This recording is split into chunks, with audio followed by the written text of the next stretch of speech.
very rewarding. It makes you feel really good about yourself that you accomplish goals, and then kind of feel like you're a position of prestige because ladies talk to you different, kind of look up to you. It gives you a sense of achievement, makes you feel good that you set a goal and work for it and hit it.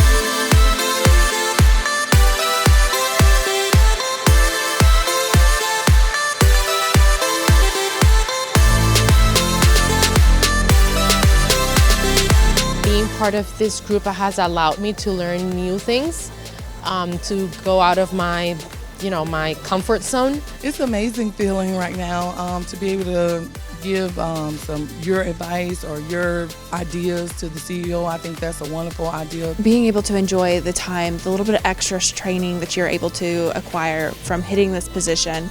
And as a first-year person hitting this, I'm blessed, I'm thrilled and thankful.